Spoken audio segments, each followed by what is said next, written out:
Hello everyone, আসসালামু আলাইকুম। আশা করি সবাই ভালো আছেন।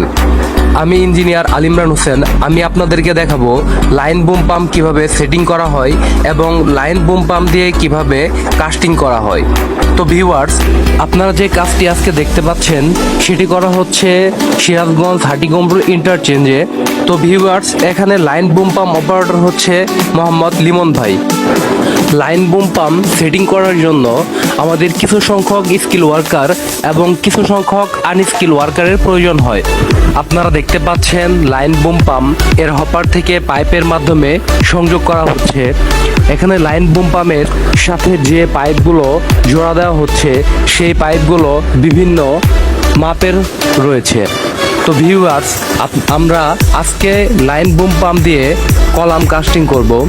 তো আমাদের মোট কলামের হাইট হচ্ছে 7.350 মিটার। তবে আমরা আজকে নিচে থেকে 4 মিটার পর্যন্ত কাস্টিং করব। আমাদের আজকে 4 মিটার পর্যন্ত মোট কাস্টিংয়ের পরিমাপ হচ্ছে 20 কিউবিক মিটার। তবে ভিউয়ার্স, লাইন বুম পাম্পের পাইপগুলো সেটিং করা আসলেই খুবই কষ্টসাধ্য কাজ।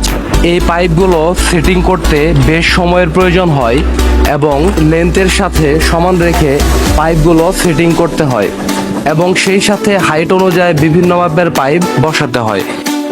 এখন আপনারা দেখতে পাচ্ছেন লাইন বুম পাম্পের বিভিন্ন যন্ত্রাংশ, যার মাধ্যমে বিভিন্ন কার্যক্রম হয়ে থাকে। তো এখানে বিভিন্ন রকম সেন্সর এবং বিভিন্ন ধরনের প্রোগ্রামিং রয়েছে। সেটা আসলে এখানের অপারেটর তিনি নিয়ন্ত্রণ করে থাকেন এবং বিভিন্নভাবে সেটা পরিচালনা করে থাকেন।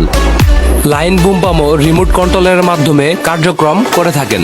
ভিউয়ার্স, আপনারা দেখতে পাচ্ছেন মিক্সার মেশিনের মাধ্যমে লাইন বুম পাম্পের হপারে কাস্টিং ঢালা হচ্ছে এবং লাইন বুম পাম্পে তার কার্যচালিত শক্তি প্রদান করে পাইপের ভিতর দিয়ে ঢালাই যথাস্থানে পৌঁছে দিচ্ছে।